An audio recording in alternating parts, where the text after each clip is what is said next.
The World Economic Forum says that 39% of our skills will be disrupted by 2030. That's not some far off future. That's 4 years away. And LinkedIn just released their 2026 Skills on the Rise report. There was one stat that really jumped out to me. It was that 1 in 5 professionals saying that not having the right skills was making their job search way more difficult. The rules of the game are changing, not just the tools. I've been training people on AI for a couple of years now, and I keep getting asked the same thing. What skills should I focus on to learn? And it's tough to know in a world of AI, right? So here's my honest answer. These are the 5 skills I am doubling down on in a world full of AI. And personally, I think the 5th one on the list is the most important. If you're new to the channel, my name is Cian and I'm the AI productivity coach. I've taught thousands of people how to use AI to make their lives and work easier. So if that sounds like you, please make sure to subscribe and join me on this journey. But for now, let's jump into the 5 skills that I think are really important for you to learn in 2026. Starting with number 1,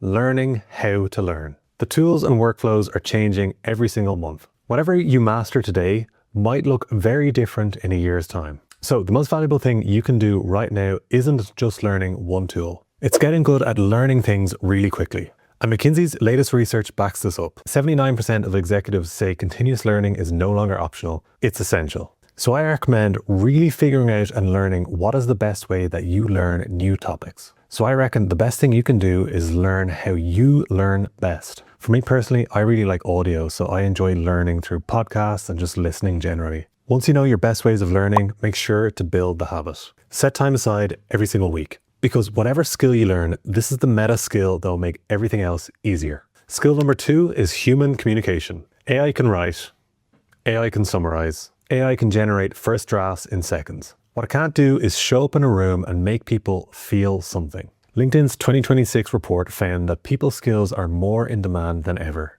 Specifically, public speaking, cross-functional collaboration, and the ability to communicate clearly through uncertainty. Why? Because in an automated world, empathy becomes a premium product. Get better at speaking clearly. Get better at being present. That's not going away. Personally, I've worked in communications for years, but last year I actually took a public speaking course because I really wanted to get better at, despite all my experience. If you're asking what skills you need to learn so AI doesn't replace you, I feel like this one should be top of your list. Moving on to skill number 3, AI literacy. Now, this might seem quite obvious in a world full of AI, but AI literacy goes beyond just coding. Demand for general AI skills is growing really fast, but it's not in the way that most people think. It's not about building really complex models or writing code. It's more about knowing how to use these AI tools strategically. And it's also about understanding what they can and cannot do, giving context, setting up the right role, and guiding the output so it's actually useful. Most people are still using AI like a search engine. AI literacy, on the other hand, is going deeper than that, being really intentional about it and not just reactive. On my channel, I cover this every single week. The practical side of AI, no jargon, just what actually works. So as I mentioned, if you want to build this skill, please make sure to follow along on the journey.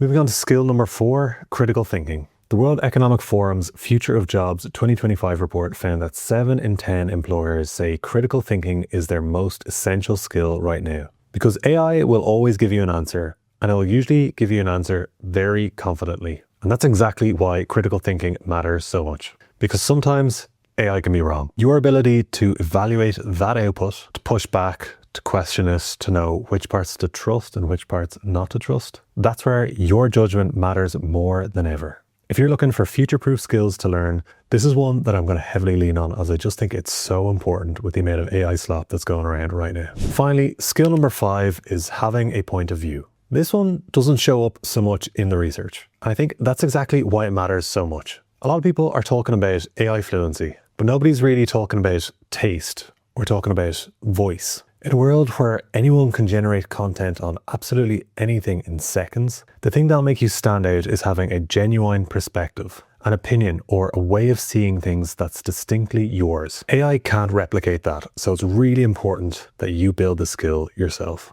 Out of all the skills on the list, I feel like this is the most underrated one that you should learn. So there you have it, 5 skills to learn in the world of AI. Number 1, learn how to learn. The tools change fast, your ability to adapt is everything. Number 2, human communication. Show up, be present. Empathy is a premium product now. Number 3, AI literacy. Seems quite obvious for this list, but don't just use these tools. understand them, and be really intentional with them. Number 4, critical thinking. AI will give you confident answers, but they're not always going to be correct answers. Make sure you know the difference. And number 5, have a point of view. Taste, voice, perspective. They're the things that AI can't replicate. I'd love to know if these skills resonated with you, or please tell me what skills are missing from this list. Let me know in the comments. I'd love to hear what you think. If you found this video helpful, please make sure to like and subscribe. I also have a weekly AI newsletter and you can subscribe using the link in the comments below. Otherwise, thank you for watching and I'll see you in the next video.